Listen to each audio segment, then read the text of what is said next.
सबसे पहले बहुत साधुवाद कार्यक्रम के आयोजकों को, क्योंकि वो जो पूर्वजों की महान महिमा थी जिसे कहीं विकृत कर दिया गया, कहीं विस्मृत कर दिया गया, उससे आने वाली पीढ़ी को रूबरू कराने का ये जो प्रयास किया है, इसके लिए आपको बहुत साधुवाद।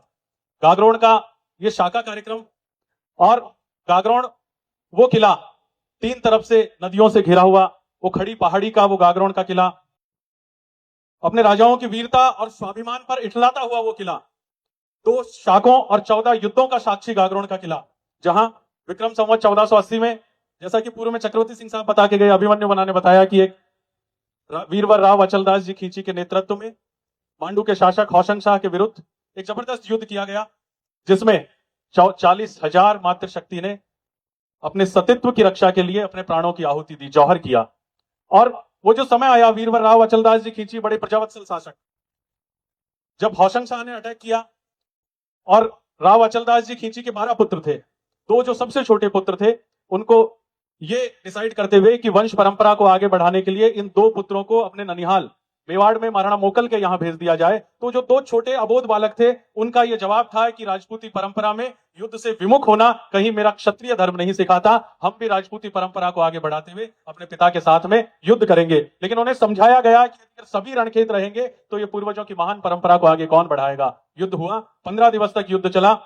वीरवर राव अचलदास जी खींची ने अपने से 5 गुना अधिक सेना के सामने जो रण कौशल दिखाया, जो अदम्य शौर्य दिखाया। आप में से मुझे नहीं पता कितने गागरोन किले में पधारे हैं, नहीं पधारे तो अब पधारना। गागरोन किले में एक भंवर पोल है, भ्रमर पोल, वहां पर अचलदास जी का शीश गिरा, और वहां से खूब आगे खसर तालाब है, वहां पर अचलदास जी का धड़ गिरकर शांत हुआ। अपने 10 पुत्रों के साथ में राव अचलदास जी खींची ने सर्वस्व बलिदान दिया, वीर गति को प्राप्त हुए। और न सिर्फ गागरोन किले में, बल्कि उन दोनों स्थानों पर, भंवर पोल में भी और खसर तालाब में भी, वीरवर राव अचलदास जी खींची का मेला लगता है। लोगों के लिए होंगे ये राजा, लेकिन स्थानीय लोग लोक देवता मानते हैं आपके पूर्वज को। सुबह शाम उनके मंदिरों में पूजा की जाती है, और उनकी तिथि के दिन उनका मेला भी लगता है राव अचलदास जी खींची का। और क्या महान परंपरा थी उनकी, जैसा कि राव प्रताप सिंह जी के बारे में बताया। पीपाजी महाराज के नाम से उन्हें सभी जानते हैं। पीपाजी महाराज रामानंद जी महाराज के शिष्य। रामानंद जी को भक्तमाल में नाभाजी लिखते हैं कि राम के अवतार थे रामानंद जी महाराज। और जितने भी बड़े संत हुए, चाहे कबीरदास जी, चाहे रैदास जी, चाहे धन्ना भगत जी, अनेकानेक उस जो भक्ति काल के जो संत हुए, वो सब रामानंद जी के शिष्य हुए। और उनमें से एक बड़े संत रैदास जी तो राव प्रताप सिंह जी, जो कि पीपाजी के नाम से प्रसिद्ध हुए, उनके लिए लिखते हैं कि ना कबीर के पावती और ना मेरे कोई ठाठ, दिन पीपा जिण तजियो सगरो राज और पाठ।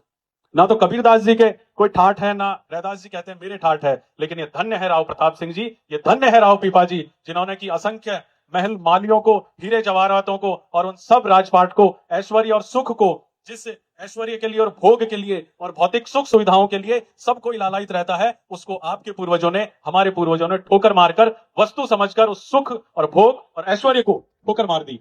वो राव पीपा जी जो कि द्वारकाधीश से मिलने के लिए गए। हम बातें करते हैं कि आज ईश्वर मिल जाए, लेकिन ये राव पीपाजी हुए, आपके पूर्वज हुए, जो कि द्वारकाधीश से जब मिलने के लिए उस द्वारका के समुद्र में गए, तो नीचे जिस द्वारका का हम जिक्र किया करते हैं, वह 7 दिन तक स्वयं कृष्ण भगवान ने जिनका आतिथ्य किया, राव पीपाजी का। और जब कहा कि अब आप वापस जाइए, आपका इंतजार कर रहे हैं, राव पीपाजी ने कहा कि हे प्रभु, मनुष्य शरीर में जन्म लेने के बाद में हर किसी की ये इच्छा रहती है कि मुझे ईश्वर की प्राप्ति हो जाए। जब आप मुझे मिल ही गए तो आप मुझे वापस क्यों जाना? बोले नहीं, आप जाइए, अभी अनेकानेक शेष कार्य हैं, उनको जाकर पूरे कीजिए। वो राव पीपाजी जिन्होंने की वो पंथ, वो परंपरा बनाई, जिनको की मानने वाले, राव पीपाजी के पंथ को मानने वाले आज लाखों लाख लोग उनके अनुयायी हैं राव पीपाजी के। पीपाजी महाराज की वो गुफा स्थली में भी जाने का सौभाग्य मिला, गागरोन के किले में। यदि अगर आप कभी पधारो तो गोबर से लिपी हुई आज भी वो गुफा स्थली, वो तपोस्थली, जहां की पीपाजी महाराज ने तपस्या की। और वो पीपाजी महाराज बहुत खूबसूरत लिखते हैं कि पीपा पाप न कीजिए अड़गोरीजे आप, करनी जासी आप रे कुण बेटो कुण बाप।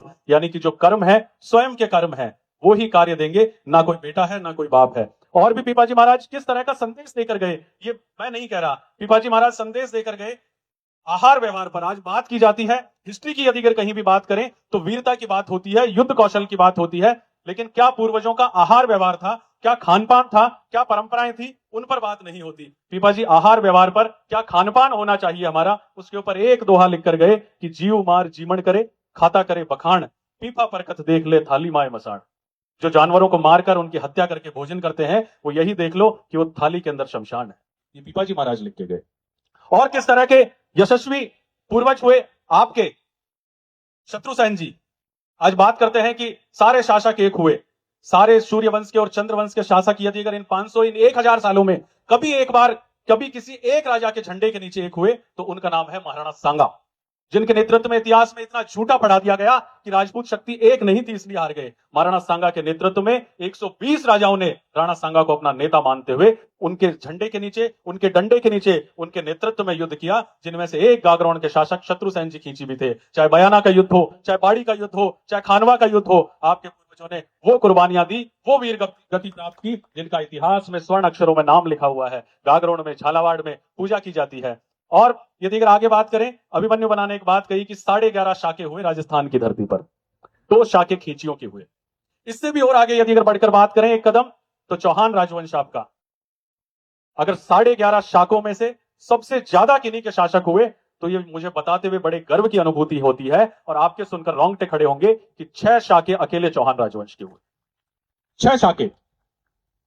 रणथंभौर का प्रथम जौहर, रणथंभौर का प्रथम शाखा। आज बात करते हैं इतिहास में जो कार्य राम के समय नहीं हुआ, जो कार्य महाभारत के समय में नहीं हुआ, वो कार्य पहली बार इस कलयुग में, इस राजपूत काल में राजपूतों ने करके दिखाया। और उससे यदि आगे बात करूं तो वो कार्य चौहानों ने करके दिखाया, और वो कार्य था शीश कटने के बाद में लड़ना। कभी कहीं रामायण में उल्लेख नहीं मिलता, कहीं महाभारत में उल्लेख नहीं मिलता कि शीश कटने के बाद में कोई लड़े। लेकिन 11वीं सदी में अजमेर के शासक पृथ्वीराज चौहान के परदादोसा महाराजा अजयपाल देव जी चौहान, जिनके नाम से ही अजमेर शहर बसा हुआ है, जिन्होंने अजमेर जैसी सुंदर नगरी की स्थापना की, अपने हाथ से अपने आराध्य अजगंधेश्वर महादेव को अपना शीश काटकर अर्पित कर अजमेर से, और अंजार की दूरी है 700 किलोमीटर, गूगल सर्च कर लेना, वहां तक लड़ते हुए गए। और जिन जिन स्थानों पर लड़ते हुए गए, उन्होंने स्थानों पर, सब स्थानों पर अजयपाल देव जी के मंदिर बने हुए हैं। वो राजा अजयपाल देव जी भूल गए हम बातें, शगुन शास्त्र को भूल गए। शगुन में कहते हैं कि सुबह सुबह अगर किसी के घर पर कौवा आकर बोल जाए तो कहते हैं कि घर पर पावने आएंगे, मेहमान आएंगे। लेकिन वो शगुन शास्त्र इंसानों की तो बिसात ही क्या, शगुन शास्त्र में यदि अगर कभी भी पक्षी गलत शगुन देने लगे तो उन राजा अजयपाल देव जी की दुहाई दी जाती है, इंसानों की तो बिसात ही क्या है, पक्षी गलत शगुन नहीं देते। वो राजा अजयपाल देव जी चौहान, जिनका यहां भी मेला लगता है अजमेर में। और अंजार शहर है जहां नरसिंह जी का मायरा भरा था कृष्ण ने, वो अंजार शहर में, अंजार शहर अजयपाल धड़ी, वस्ती थोड़ी प्रेम भावना गढ़ी, वो कार्य करके दिखाया चौहानों ने। और आगे बात करें, 13वीं सदी में हठी हमीर ने अपने हाथ से अपना मस्तक काटकर महादेव जी को अर्पित किया। त्रिया तेल हमीर हट चढ़े न दूजी बार, सिंह सवन सतपुरुष गमन कदली फलत एक बार, वो हमीर देव जी चौहान। और उससे आगे यदि अगर बात करें तो खाटू श्याम जी का तो नाम आप सभी ने सुना होगा, खाटू श्याम जी पधारते होंगे। यदि अगर खाटू श्याम जी पधारो, खाटू श्याम जी का जो मंदिर है उससे 2 किलोमीटर पीछे रणक्षेत्र जहां वो युद्ध हुआ था, मंगलदास जी चौहान, जिन्होंने अपना माथा काटकर भी अर्पित किया, वो मंगलदास जी चौहान। पूरे राजस्थान की यदि अगर बात करें, ये गागरोन अचलदास जी खींची, रणथंभौर हमीर देव चौहान, अजमेर अजयपाल देव जी चौहान, रणथंभौर हमीर देव जी चौहान, गोगामेड़ी गोगा बापा गोगा जी चौहान, जालौर कानड़ देव और वीरम देव चौहान, मामो लाजे भाटिया कुल लाजे चौहान, जो मैं पढ़ू तुरकड़ी पश्चिमों के भांड।